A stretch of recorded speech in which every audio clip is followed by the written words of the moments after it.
from FingerLakes1.com. Welcome to another Sunday Conversation. I'm Josh Durso. Today we caught up with Jim Meaney. He founded the Geneva Believer a few years ago, and his reporting has really served as a catalyst to engage local residents on several important issues.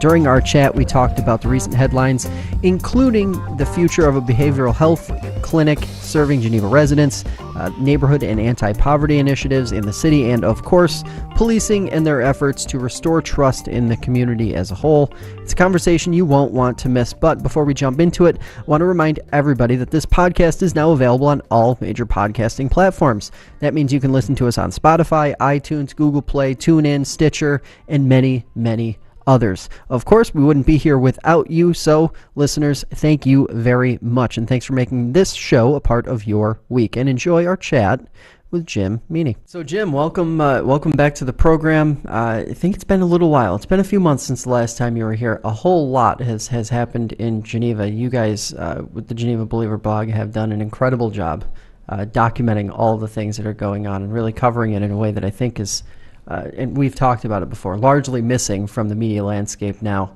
Welcome back. Thanks. I'm glad to be back. So obviously maybe the most polarizing or biggest issue that's popped up in the last 3 or 4 weeks, Finger Lakes Health, and maybe not a story that specifically was born in Geneva, but definitely one that hurts Geneva and hurts the communities around it. Mm-hmm. Finger Lakes Health first announced that they were going to seek the state's approval to shut down a behavioral health unit in Penn Yan. That came in late 2018. And then a few weeks went by very quietly, no big noise or anything. Then we find out over the course of one weekend that not only is it going to be discontinuing service, but that it isn't really a closure. There was an employee response to it, obviously mixed in the middle of that as well. First, before we start diving into the specifics, your reaction to just covering this story and seeing the way this thing not only blew up in the media, but also blew up on social media. It was. It kind of came out of nowhere for a lot of people. However, being in the type of journalism that I do, I had heard some noises coming from employees because employees were being told sometime in the fall. I think in October they were told we might be closing. Then there was another meeting where they told them we're not going to be closing. So I kind of had been hearing some rumblings that it was going to happen. But the initial announcement from Finger Lakes Health was a surprise to a lot of people, but it was also, it happened just a few days before Christmas, which I think, whether it was intentional by Finger Lakes Health or not, it kind of was, the news would sort of fly under the radar for a lot of people. And then I was contacted by multiple employees of the unit, and it's something that a lot of people across the political spectrum feel very strongly about and are very concerned about. It hasn't, and the reason I did decide to write about it, not only because Finger Lakes Health's headquarters is in Geneva, but also anyone who comes to Geneva General Hospital for any kind of in a mental health crisis would be sent to Penn Yan. So it's it seemed to come out of nowhere, but it's also it's kind of snowballed very rapidly, and a lot of things have been changing very quickly in the story. Mm-hmm.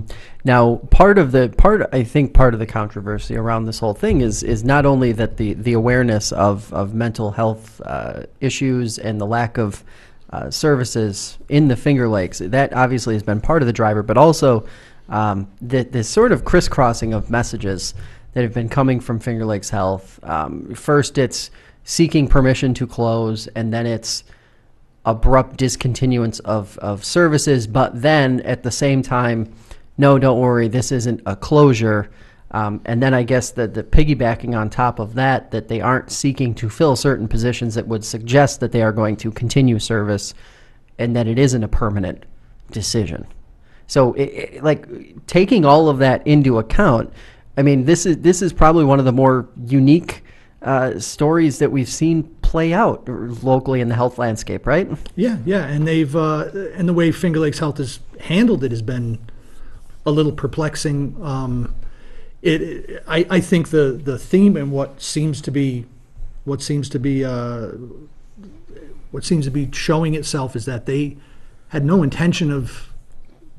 I don't think they had any intention of waiting for the state or any of that. I think they made a financial decision. Their board made the financial decision in November, and then they kind of thought they could go through the motions and make the announcement.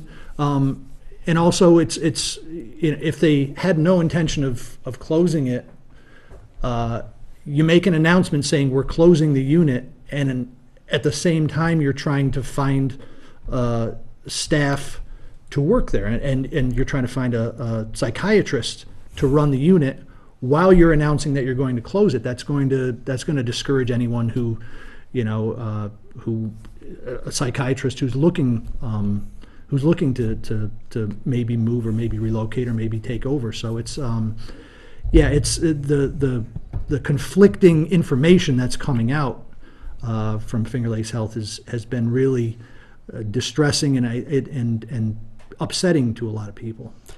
Is it a little bit surprising on the regulatory side that something like this could actually happen, that after essentially turning in an application to the state to request to cease offering certain services, that you could just spontaneously discontinue them for any reason at all without having to show?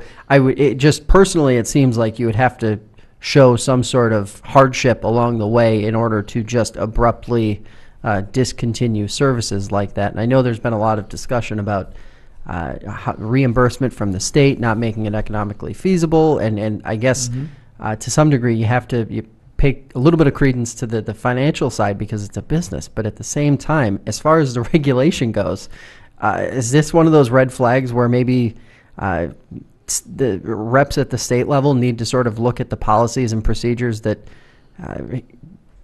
allow this type of situation to play out? Yeah, I would imagine so. As far as I know, I mean, from what I understand from talking to some of the employees and to going to one of the community meetings down in Penn Yan, is after the Geneva Believer story came out, and after some of the employees, Brittany Christensen wrote a couple of op-eds and letters to the editor. Once that started coming out, representatives from the state started coming down to Penn Yan, coming down to the unit and just looking around and seeing what was going on.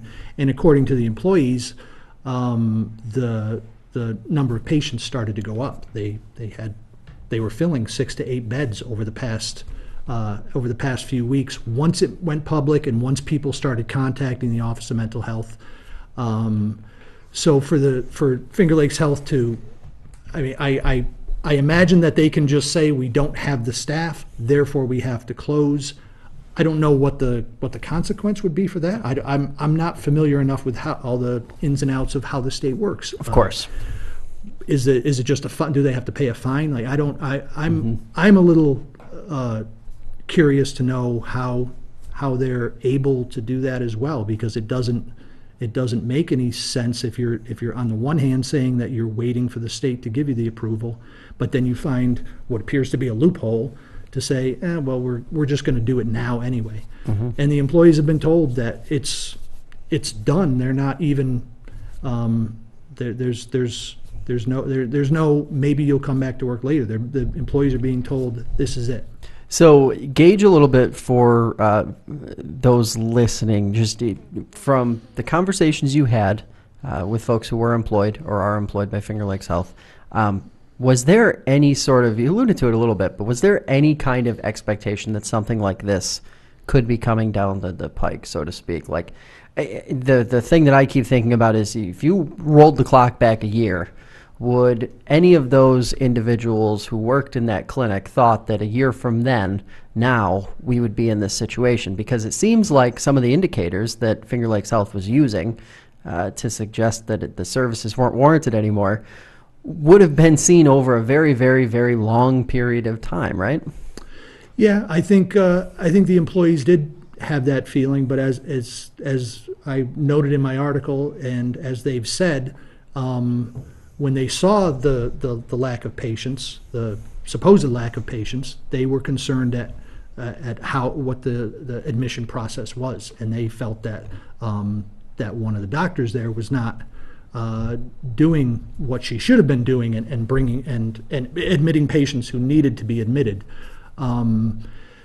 They all kind of had a feeling that something was going to happen, and there were talks with management. As far as it happening, all this, happening as quickly as it has happened, I don't think any of them really, I don't think any of them necessarily saw it coming that quickly. Mm-hmm. Now, you mentioned a few minutes ago the sort of cross-party support on this one, on sort of the unification of very polarized political spectrum. Everybody seems to agree that it might not be in the best interest of the whole region to have this facility wind up closed and no longer operating. The behavioral health unit, that is. The flip side of it is it just simply may not happen. Now, what do you expect the reaction will be then moving forward if the outcome is simply, it ain't here anymore, that's just kind of the way it is? Is that really hard to read at this point, or is that something that, we're seeing a lot of statements from the political folks, senators, Congressman Tom Reed came out with sort of a joint statement. All of that is well and good, but are we hearing anything in terms of what could possibly be an alternative or maybe a plan of some kind? I haven't really heard anything. I do, it is a reality, healthcare reality in our country today that, small hospitals, small healthcare systems are being bought up by larger ones. Small hospitals are closing. Even if you go back the last 30 years, there were hospitals in Waterloo, and there was a hospital in Seneca Falls. I mean, these small places have been closing down and being sort of absorbed by the larger ones. So if it does end up happening, it's just something that everyone's going to have to get used to. And by everyone, that's emergency room personnel. When you have mental health patients who come in who are waiting for a bed, they're going to have to wait, hours, sometimes days in that emergency room, which is a strain on staff. I know that at one of the meetings, people said they had been talking to the Yates County Sheriff, who, along with other law enforcement, could be feeling some kind of pressure from that too, because that puts them in a position where, they're having calls, they're bringing people to an emergency room. They may have to be called back to the emergency room multiple times. It puts a strain on a lot of different parts of the community that you don't necessarily think about until it actually happens. So, I don't know what could happen. Could someone else come in? Could one of the larger local healthcare systems come in and take over the unit? I don't know. I don't know if that would be a possibility or not. But it's a really concerning kind of a dark time for a lot of people in the region. But especially, in Geneva, at the very least, and I'm sure Finger Lakes Health would argue this, you have Clifton Springs. So Clifton Springs is physically closer than Penn Yan, but it's easier to of course, send your patients within your own system, I'm sure. But it's going to be a big strain if it actually does close. It's going to cause a lot of hurt and a lot of trouble for people down in Yates County and in the surrounding counties.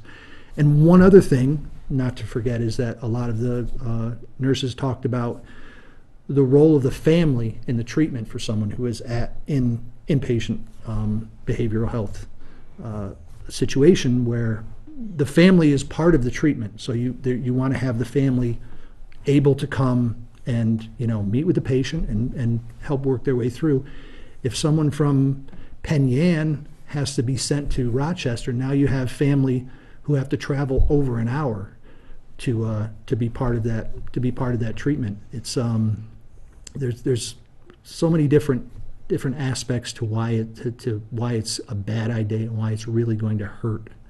It's going to hurt people. Well, it's interesting to that end, sort of piggybacking off of that point. When we reached out to Finger Lakes Health for comment prior to the discontinuance of services, the argument was made through their spokesperson that the facilities in Clifton Springs at Newark Wayne Community Hospital, combined with the fact that not enough of their patients, it seemed, were coming from Yates County specifically, went into that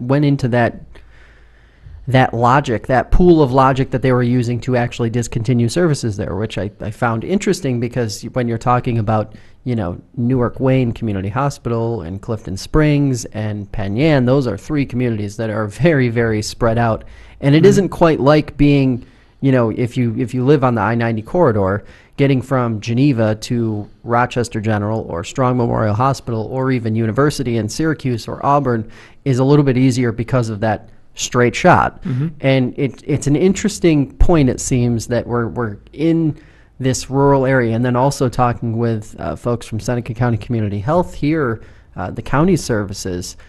Seneca County saw a number of individuals being treated at the facility in Yates County and on an annual basis. So it is really, I guess it goes back to where I was going with it. It's puzzling, because it doesn't really seem to add up in total with taking all of the other regional aspects of this into account. And if you talk to anyone in sort of the community health field, where they're trying to bridge those rural gaps, it seems the prevailing logic is to work together as a community, as a broad community, and not silo it off and try to be, well, this is our facility and this is what we're trying to do.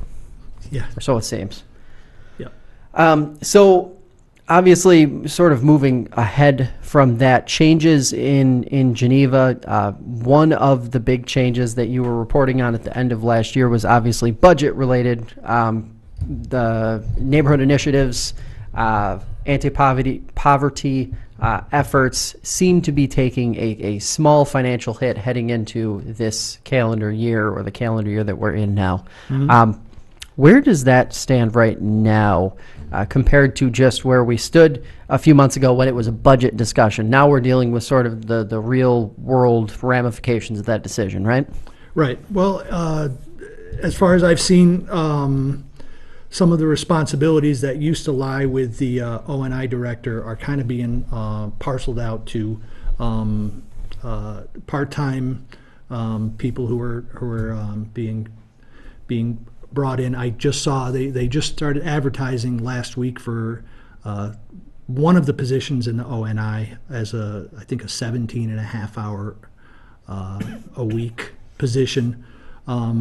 So they're finding ways with their limited budget to try to fill in the gaps that are being that were created by the cutting of the budget. I don't know about the Economic Opportunity Task Force. I haven't heard what the city plans to do about that moving forward. It's still a goal. It's still part of the comprehensive plan, but I'll be interested to hear what council wants to do about that. I also be interested to see that as maybe one of the issues that's part of the city council campaign season that's coming up as well. I did find it interesting that when they talked about during the budget season, they talked about doing the rezoning, and they decided to hold off on the rezoning efforts, and weren't able to fund the rezoning efforts. But last council meeting, they approved I think $80,000 or $90,000 toward doing the rezoning, which needs to be done, and it's important. But it's always going to be perplexing to people who are a resident, who are watching things going on, saying, oh, you didn't have enough money for this at the time, and that was going to be your budget for the year, and now suddenly you find, $80,000 to $90,000 to take care of something else. So Does that sort of lend itself to the appearance of it being more political than it should be? If you eliminate something here that's worth $10,000 and then you add $10,000 later to another pile way over there that allegedly wasn't there to begin with, is that where you sort of create that atmosphere where people can be like, "Oh, what the heck? What this was okay, but this isn't okay?" Yeah, that's exactly what it does, and it's unfortunate because the zoning issue in Geneva is important. It's something that's been hanging over everyone's heads for years, and it's something that does need to be updated and it does need to be addressed. But to do it, just a few months after the budget is finalized, especially when it's a significant amount like that, yeah, it just adds to the skepticism that people have about city government working openly and working transparently and always doing the right thing for the people. So for those who might not live in the city or maybe are just watching from the outside with a curious eye, what are some of the zoning issues, or what are some of the I'm assuming it probably lends itself a lot to just some outdated standards or operating practices that maybe were relevant a bunch of years ago, but since it's 2019, things change. Is that a lot of what it is, or is it some stuff that just simply wasn't as well thought out 10, 15, 20 years ago compared to the way it should be thought out now? Yeah, I think it's just that a lot of the zoning laws were, when they were done, no one had really foreseen the kind of changes that were going to go on in the city. So you have changes in downtown, you have businesses spreading out, you have other neighborhoods that are changing. They may have been residential at one time, and now there might be changes going on.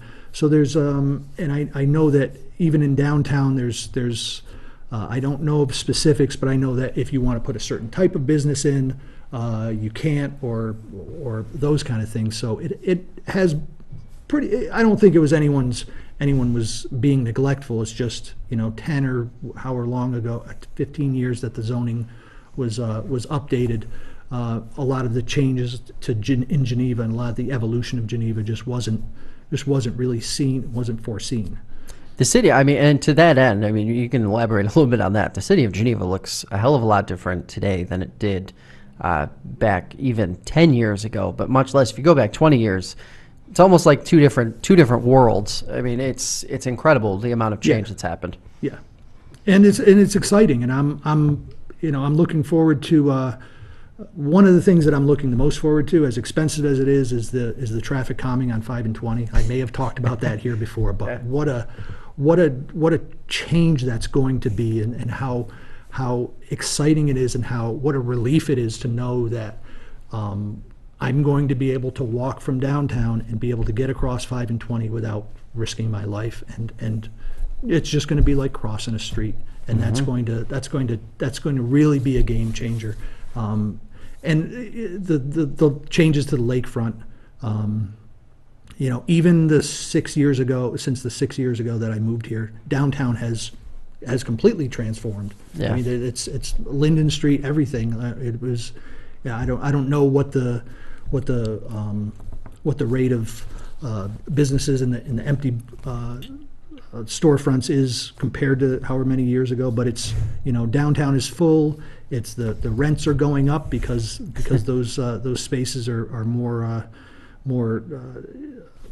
there's less of those spaces available, and there's great things going on. Mm-hmm. Now, to that end, you mentioned the traffic change that's going to be taking place. Have they stamped a timeline on that yet, fully, for when that might be expected to be completed? I don't know about the completion date, but I believe it's going to start in 2019, if I'm not mistaken. I think the plans have been the different possible plans have been looked at, and I believe that it's going to be in 2019, but I don't want to be quoted on that. So now, obviously, the city has undergone a lot of a very big facelift, we'll say, over the last 20 years. Maybe some other areas haven't quite seen the same type of overhaul. Obviously, anti-poverty efforts is one aspect of this, but also the policing aspect of this. The city has seemed to have made some little efforts here or there to try and correct this issue or try to get better at it or get out in front of it. It doesn't seem like a lot of them have stuck, at least not in terms of what the pulse of the community seems to be, even as recently in the last couple of months. Yeah. The community compact, the work that the community compact has done, I've written about them, I've been critical, but I don't think that everything they do exactly is ineffective or not worthwhile. Any kind of program that you put in place that's going to help with encounters between residents and police, if it can make any of those encounters go better, it's a good effort. That's important. I think where the community feels things aren't being looked at closely enough and addressed is in terms of accountability, which is something that affects a lot of different cities, and it's an issue all over the country. Which reminds me, we're now at 1 year and 5 months since the Geneva police officer was discovered to have posted racist memes on Facebook, and since that time, there have been no public announcements from the police department or from the city as far as in terms of what kind of whether there's been any sort of consequences for that officer or anything. We were told at the time he's not working right now. He won't be working with people on the street because he's injured because of some kind of health issue, and we haven't gotten any update from the city since then. And those kind of things, that goes right to accountability, and whether or not the city realizes it, those kind of things hang in people's memory. People think of those things. They may not be marching in the streets, but they remember that. They say, oh, this is one more little thing. The chief's residency, making him exempt from having to move into the city. It's these little steps. So having the body cameras on the police officers is great, as long as the policy is strong, and as long as it all comes down to the policy. And again, that's another issue where we still don't know what the policy is. So as far as the steps that are being taken, I think that the new chief, Pasalacqua, is a step up from the previous chief. He's very approachable. He's very open to hearing what's going on. And I've talked to people who've brought complaints to him, and they've gotten results from speaking with him. I believe that he genuinely wants to make things better, but without any sort of mechanism or any kind of open discussion about accountability, it all feels just like window dressing. Mm-hmm. And to that end, I mean, communication is really important. And it seems over and over again as we have these different conversations with different folks from virtually every community you can imagine, it seems the stumbling block is always the common denominator, communication, or a lack of it. So as the city moves forward with this issue, it sounds like you're saying they've made a little bit of progress. The things are a little better than they were before. Some folks are more approachable, maybe a little more communication. What are some of the other steps that some folks from the community are hoping to see to keep that progress and the wheel turning? Well, the idea of a police accountability board is something that the majority of people on the Community Compact Committee agree with. Mm-hmm. I think there's a large number of people in the community who agree with that. That's an issue. That's something that's always been coming up every time there's a discussion about issues with policing in Geneva. I think that it's the most straightforward, simple way to create accountability. It's not something, and now that we're learning with what's going on in Rochester, it's not an impossibility. If people aren't familiar with what's going on in Rochester, their city council has moved forward with a plan for a police accountability board made up of residents and community members that, unlike the overwhelming majority of similar accountability boards around the country, it would actually have the authority to mete out discipline for officers who are found to have engaged in misconduct. That kind of accountability to the people is important, and I think that's something that Geneva can learn from. And I know that there are people in Geneva right now who are watching very, very closely with what's going on in Rochester and saying, "Hey, how can we take what you're doing and how can we learn lessons from what you did and bring it to Geneva and just have a better." It's not just about police community relations. It's about holding police accountable. What's good about the community compact is that it addresses a lot of issues around police community relations, but the core of that agreement is that there's no even an acknowledgement that police are engaging in any kind of poor behavior. So we need to, I think, the next step is to have the people of Geneva and have City Council acknowledge that the behavior of the police is a problem in the city.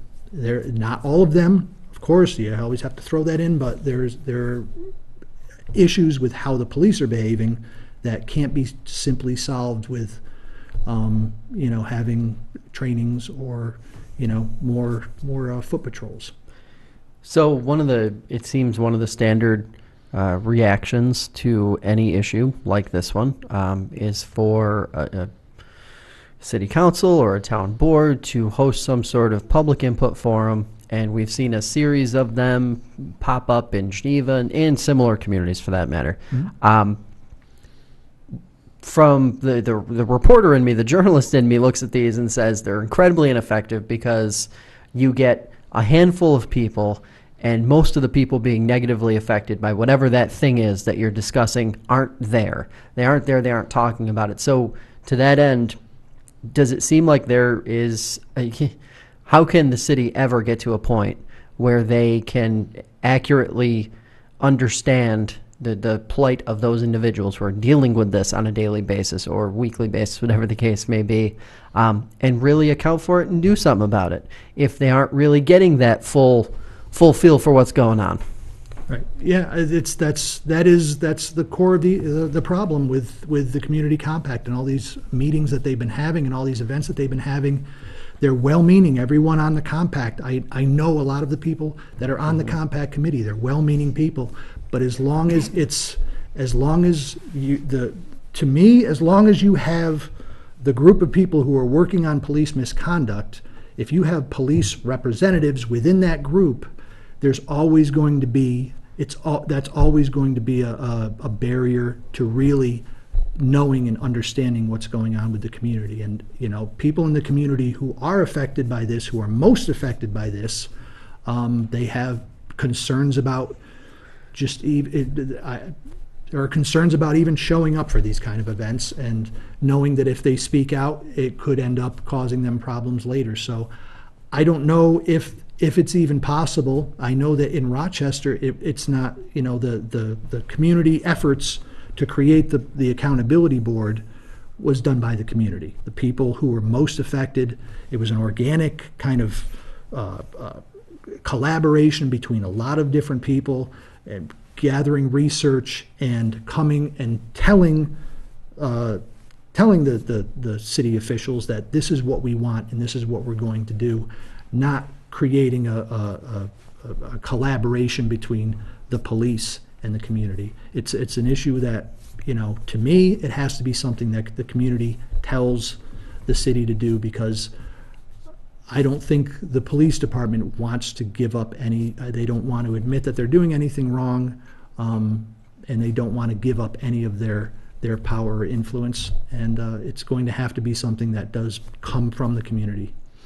So to that end, one of the micro communities, we'll call it, within the city, that around the Geneva Foundry, on the mend, or almost completely mended. The last time City Manager Gerling was in here, she said things were moving along very well. Progress was being made to that end. What is the reaction of the community to this issue now that it isn't really getting the same type of attention that it was getting a year and a half ago, 2 years ago, when things were obviously much more heated and there was a lot of contention and a lot of concern about how it was being handled? Is the city in a better place now on this one? In terms of people seeing what the results are of the remediation, Right. I think the city is in a better place because people are seeing how fast, how the state is doing their absolute best to get this done as quickly Right. as possible. It's still going to take years. They've still essentially just started. There's more to do than they've already done. But I think what's not really seen is I think there's still a scar underneath it all that we were never told and nobody was ever held accountable and we don't know why it happened. And as I've said many times, it's not about pinpointing one person that you can, hang in the village square and say, look what you did to these people. It's a matter of looking back at whatever the process was and how it happened, that people had this knowledge for decades and felt that it was okay to keep kicking the can down the road and not telling people what happened. As much as the city feels positive about what's been done and the helping with the community gardens and the fresh vegetables, those are all great. Those all needed to be done. I don't think any of those things, except for the remediation, I don't think any of the extra stuff would have been done without pushback from the community saying, we were hurt by this. What are you doing? Why did this happen? Just looking back and remembering back to when the announcement was first made and when the city first talked about it, there were no plans for the city to do anything other than let the state remediate and step back. So it's great that the city did those things, but they had to be pressured into it. And it may not be something that people in the community are still talking about all the time, but it's always in the back of my mind, and it's always in conversations that I have with people who are affected by it, is nobody was ever held accountable. It boiled over, and then they said they said we're not going to talk about it anymore, and that's where it ended. So that's never been fully healed, and it's never been fully addressed. And it's another issue that I hope will be part of the city council election discussions over the next several months. Is part of that apprehension that you're talking about from residents connected to the concern of, well, what else aren't they telling us, or what is going to be the next Foundry thing, or what is going to be that next incident or that next issue that is bubbling underneath the surface or just beneath the surface for literally decades before it's finally dealt with? And will we have to again go through this really arduous process of fighting for every last bit of effort that we could possibly get out of city council compared to what you would think would be a more well-rounded approach and a more balanced approach to dealing with these things? Yeah. And there's, where are the mechanisms in place? What are there mechanisms in place now to make sure this doesn't happen again? There's still industry in Geneva. We still have large industry corporations that produce, pollution or other those kind of things, and people do talk about that. People do wonder, is there going to be another one? Are we going to find out in 10 or 15 years that this place was, that the smokestacks were putting something else in our community, or something that was getting into our water supply, whatever these, and without actually, as long as the city says, if they want to change the narrative when people ask for accountability, if they want to say, well, we don't want to go on a witch hunt and find out what people did years ago. It's not about that. It's about the processes that were in place at that time, and what's different now, and why should we trust you to know that anything's going to be different now. It comes down to that issue of trust, and are you doing the right thing for us? Do we have to beg for it again? And every time one more of these things happen, it just erodes the trust a little bit more. Is there some advocacy that has to happen from folks at the local level to those at the state or federal level to address some of the concerns that folks had about, one of the looming things, and I think we talked about it the last time you were here, I can't remember off the top of my head, but the fact that you have a business that ceases to exist and then 20 or 30 years later, you have this environmental concern that arises from it. And then the follow-up is, well, how can we hold that thing or that entity responsible for what was ultimately their fault? There wasn't really anyone to hold accountable associated with the foundry by the time this finally made it to the surface. So, is that should that maybe be one of the focuses of the next city council, or any city council for that matter, to just sort of let their regional and their state leaders know that there needs to be a better process? Yeah, absolutely. And that's something that, that was something that when the foundry thing first started to blow up, there were people concerned about lawsuits because there's nobody to hold accountable except the city, and the city can't afford to lose a $10-20 million lawsuit that would cripple our city. So I do believe that that's something that needs to be addressed, and we need to look at it at a state or federal level and say, hey, these kind of laws need to change, and we need to look into how these things can be avoided in the future. But going back to the easiest thing to do is to look at what we can do right here in the city, because there was also a ball drop there that was tragic, and it created a disaster. And so yeah, I agree that it's much bigger than just what a few people within the Department of Public Works were doing in Geneva. But it's the easiest one to address is right here. So the last time we were here, we did talk about the city manager search process coming to an end. It had sort of wrapped itself up. It was clear who the next city manager was going to be, I believe. Now we are several months, if not maybe closing in on a year, for city manager Sage Gerling's initial tenure here. What has it been like, and has it been the dramatic shift that I think some residents might have been hoping for in terms of interaction with the public and sort of conveying that information that a lot of folks just wanted the city manager to be that sort of conduit between council and general public? Be honest, I don't know if I've seen any huge difference in it. I think that I think it's been beneficial to have Adam Blowers now as the assistant city manager to be there at some city council meetings, not a lot of them, but to have him as part of that team, and he's also one of the faces of the city.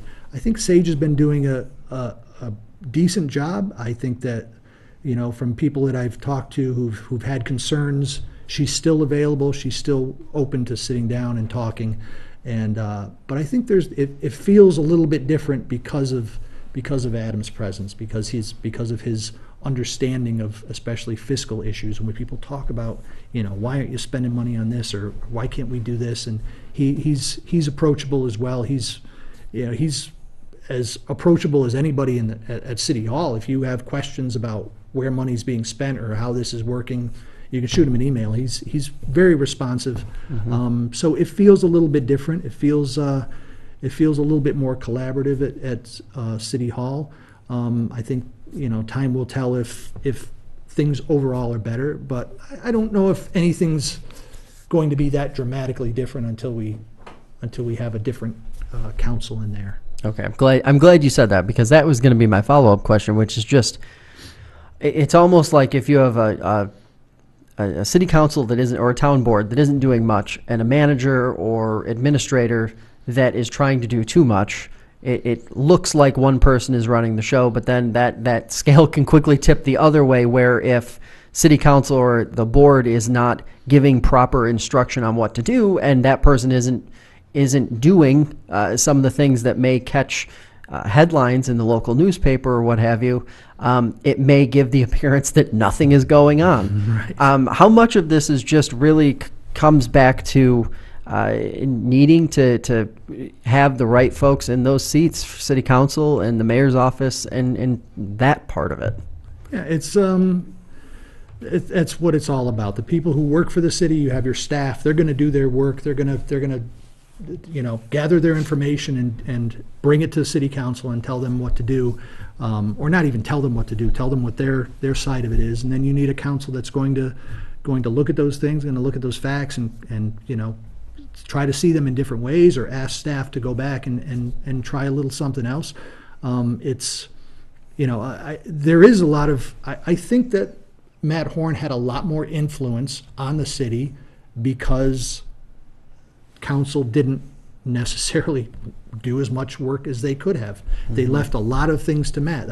The phrase that was repeated at a lot of city council meetings is, we got to trust Matt on this, and it's good to trust your staff, but it's also your job as a counselor to put in the work and to ask the questions and to have staff do what they do, but also have counselors do what they're supposed to do. Mm-hmm. Now, last question for you. What are a couple of the things that any good engaged local resident or anybody who's just watching from the outside who's curious, what are the storylines that are worth watching over the next 2, 3, 4, 5 months as we move forward for city council in the city, and sort of some of the more broad efforts that the city's obviously going to keep pushing towards because it's still early in the year? Well, there's the rezoning thing that's going on, and the question of the American Legion, the former American Legion property being up for sale now, is going to be something that we all need to keep an eye on. That's going to be a situation where it needs to be rezoned so that developers could come in and put in some kind of housing there, which would be fantastic for the city because that would put it back on the tax rolls. But there's also going to be the question that's always going to come up, which is, what kind of tax breaks are you going to give to these developers that come in? Mm-hmm. And what kind of, should you even give them tax breaks?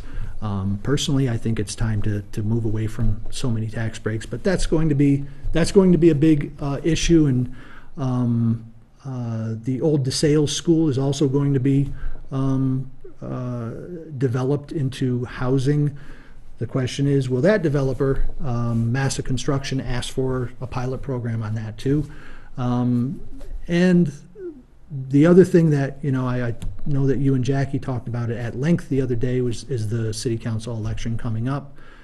Who's going to run? Who's going to stay? Who plans to not run? This is a great time for people to not only pay attention to the issues and the things that are going on, but ask those candidates what they plan to do about some of these things. The last council election, I don't think that there's a lot of real back and forth debate and discussion about the issues during the council election season. So hopefully that'll be different. But those are a couple of the things that I'm keeping my eye on. All right. Well, appreciate the time. Appreciate the good work with the Geneva Believer. Quickly, for those of those listening, where can they see you? Where can they find you? Where can they find your work? GenevaBeliever.com, and you're on Facebook? GenevaBeliever.com and on Facebook. You can search Facebook for Geneva Believer or type in Facebook.com/Geneva Believer. All right. Appreciate the time, Jim. Thanks. Hey, thanks again for listening. A special thanks to Jim Meaney for taking the time to talk with us about his great reporting in the city of Geneva. Remember, our podcast is available on iTunes, Stitcher, Google Play, and Spotify for everyone listening on the go. And the FingerLakes1.com app is your go-to for the latest breaking news here in the region. Thanks again for listening, and we will see you next time.